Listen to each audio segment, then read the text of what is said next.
না, এখানে আর থাকা যায় না। এই গ্রাম শুকিয়ে গেছে। সোনারপুর নামটা এক বিদ্রোহের মতো মনে হয়। গত 5 বছর ধরে এক ফোঁটা বৃষ্টির মুখ দেখিনি। মরুভূমি। আমাকে কাজের খোঁজে গ্রাম ছেড়ে দূরে যেতেই হবে। আর কত দূর? কবে পৌঁছাবো কোনো সবুজের দেশে? এই রাস্তা যেন শেষ হওয়ার নয়। আমার দুটো পা আর চলতে চাইছে না। বাহ, এই গ্রামটা কি সুন্দর! এর নাম শান্তিপুর। চারিদিকে সবুজের সমারোহ। পুকুরগুলো জলে টলমল করছে। ইনি নিশ্চয় এই গ্রামের জমিদার। দেখতে পাচ্ছি তার অনেক জমি জমা আছে। তার চেহারায় এক ধরনের শান্ত স্বভাব রয়েছে, যা আমাকে সাহস জোগাচ্ছে। সাহস করে যায়, যদি কিছু কাজ পাই। শেঠজি, নমস্কার। আমার নাম গোপাল। আমি অন্য গ্রাম থেকে এসেছি। আমাদের গ্রামে ভয়ঙ্কর খরা চলছে। সব ফসল নষ্ট হয়ে গেছে। গ্রামের মানুষ এক ফোঁটা জলের জন্য কষ্ট পাচ্ছে। আমি কাজের খোঁজে বেরিয়েছি। যদি আপনার কাছে কিছু কাজ পাই তাহলে আমার অনেক উপকার হবে। তোমার মলিন পোশাক আর করুণ মুখের দিকে তাকিয়ে আমি তোমার কষ্ট বুঝতে পারছি। তোমার অবস্থা দেখে আমার মন খুব খারাপ লাগছে। ঠিক আছে, আমার কাছে একটা কাজ আছে, কিন্তু আমি নিশ্চিত নই যে তুমি তা করতে পারবে। এটি বেশ কঠিন কাজ। শেঠজি, আপনি কোনো চিন্তা করবেন না। আমি কঠোর পরিশ্রম করতে অভ্যস্ত। আপনি আমাকে যে কোনো কাজই দিতে পারেন। আমি সম্পূর্ণ সততা আর কঠোর পরিশ্রম দিয়ে কাজটি সম্পন্ন করব। আমার বাবাকে দেখেছি কিভাবে কঠোর পরিশ্রম করে আমাদের সংসার চালাতেন। আমি তার ছেলে হয়ে কাজকে ভয় পাবো না। ঠিক আছে গোপাল, তুমি মন দিয়ে শোনো। আমার 50টা গরু আর 50টা মহিষ আছে। তোমাকে প্রতিদিন সকাল সন্ধ্যায় তাদের পরিষ্কার করতে হবে, খাবার দিতে হবে, জল দিতে হবে, তাদের দেখাশোনা করা, গোয়াল ঘর পরিষ্কার করা, এই সব কিছু তোমার দায়িত্ব। মাসের শেষের জন্য তুমি 200 টাকা পাবে। আর হ্যাঁ, দুবেলা খাবারও আমার বাড়ি থেকে দেওয়া হবে। বলো, তুমি কি পারবে এই কাজটি করতে? শেঠজি, এতগুলো পশুর যত্ন নেওয়া কি আর সহজ কাজ? কিন্তু এই মুহূর্তে আমার কোনো উপায় নেই। আর আপনার দেয়া দুবেলা খাবারই আমারই খুবই জরুরি। আমি এই কাজটা করব। শেঠজি, আমার একটি অনুরোধ আছে। আমি এই গ্রামে নতুন এসেছি আর আমার থাকার কোনো জায়গা নেই। যদি আপনার কোনো অসুবিধা না হয়, আমি কি এই গোয়াল ঘরে থাকতে পারি? ছেলেটার চোখে মুখে সততা দেখেছি, তার কথায় আন্তরিকতা রয়েছে। ঠিক আছে গোপাল, তুমি গোয়াল ঘরে থাকতে পারো। গোয়াল ঘরের এক পাশে তোমার থাকার ব্যবস্থা করে দেবো। আপনাকে অনেক ধন্যবাদ শেঠজি। আপনি আমাকে শুধু কাজই দিলেন না, বরং একটি নতুন জীবনের সুযোগ দিলেন। আমি আপনার এই উপকারের কথা কখনো ভুলব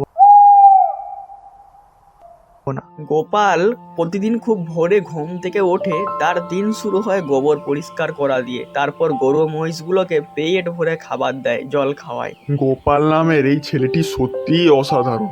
আমি ওকে মাত্র 200 টাকায় কাজ করিয়েছিলাম, কিন্তু ও যা পরিশ্রম করে তার 400 টাকার কাজের সমান। তার ভালোবাসায় গরু মহিষগুলো যেন আরো সুস্থ ও সবল হয়ে উঠেছে।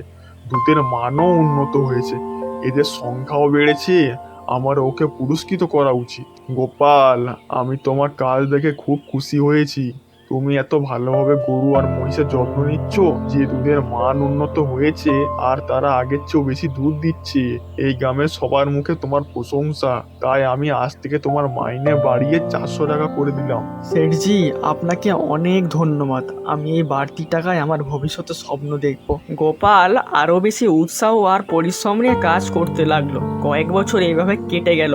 গোপালের কঠোর পরিশ্রমে তার কাছে অনেক টাকা জমা হলো। এই টাকা এসে গোয়ালঘরের কাছেই নিজের একটি ছোট্ট কুঁড়িঘর তৈরি করলো। সেই রাতে এসে নতুন কুঁড়িঘরে বসে আছে। এই ঘরটা আমার নিজের হাতে তৈরি করা। এই প্রতিটি ইট, প্রতিটি বাঁশ আমার পরিশ্রমের ফসল। আজ আর গোয়ালঘরে দুর্গন্ধ সহ্য করতে হবে না। গোয়ালঘরে থাকতে থাকতে গরুর গোবরের গন্ধ এখন নাক থেকে যাচ্ছে না। যাই হোক, এখন আমি নিজের অন্তত ঘরে শান্তিতে ঘুমাতে পারবো। শেঠজি, আজকাল গ্রামের চুরির সমস্যা অনেক বেড়ে গেছে। গত মাসেও আমার প্রতিবেশীর বাড়িতে চুরি হয়েছে। আমার কাছে কিছু টাকা জমা আছে যা আমি বাড়িতে রেখেছি, কিন্তু সারাদিন আপনার বাড়িতে কাজ করি, তাই চুরির ভয় হয়। রাতেও একা বাড়িতে থাকতে ভয় লাগে। হ্যাঁ গোপাল, তোমার কথা ঠিকই। প্রতিদিনই গ্রামে চুরির ঘটনা ঘটছে, আর তোমার বাড়ি তো সারাদিন খালিই থাকে, তার চুরির সম্ভাবনা তো আছে। এই পরিস্থিতি সত্যিই ভয়ঙ্কর। একটু ভেবে শোনো, এই পরিস্থিতিতে গ্রামে কেবল একটাই জায়গা আছে যেখানে তোমার টাকা সুরক্ষিত থাকতে পারে। সেটা হলো জমিদারের বাড়ি। জমিদারের বাড়ি? আপনি কি জমিদার বিশ্বজিৎ রায়ের কথা বলছেন? হ্যাঁ, জমিদার বিশ্বজিৎ রায়। আমি শুনেছি তিনি একজন খুব সৎ আর দয়ালু মানুষ। তার বাড়িতে অনেক রক্ষী আছে, তাই চুরির ভয় নেই। তুমি তোমার টাকা তার কাছে রাখতে পারো। ইনি কখনো কারোর সাথে প্রতারণা করেন না। আচ্ছা, এমন কথা। ঠিক আছে, তাহলে আজই আমি জমিদার বাবুর সঙ্গে দেখা করে আসি। আপনার পরামর্শের জন্য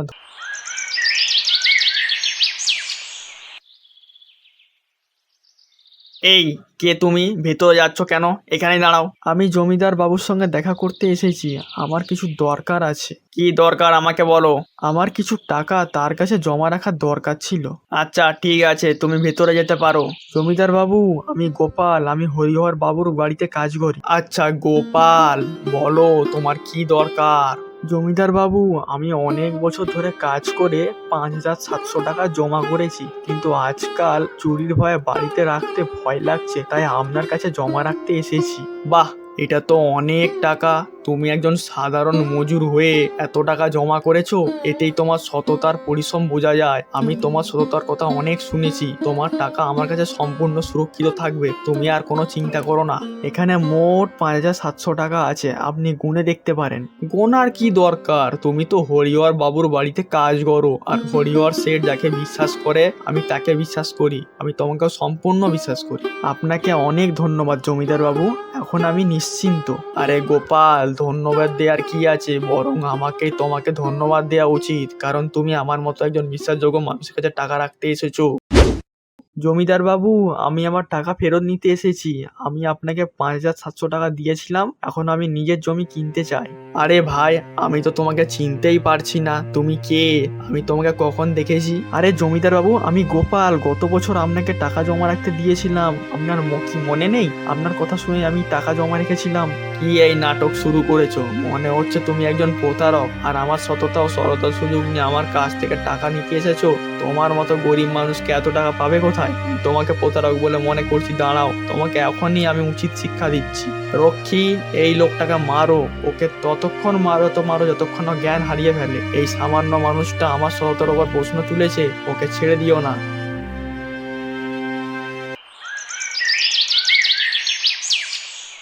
গোপাল ভাই, তুমি দুদিন কাজে আসোনি কেন? কি হয়েছে? তোমার শরীর ঠিক আছে তো?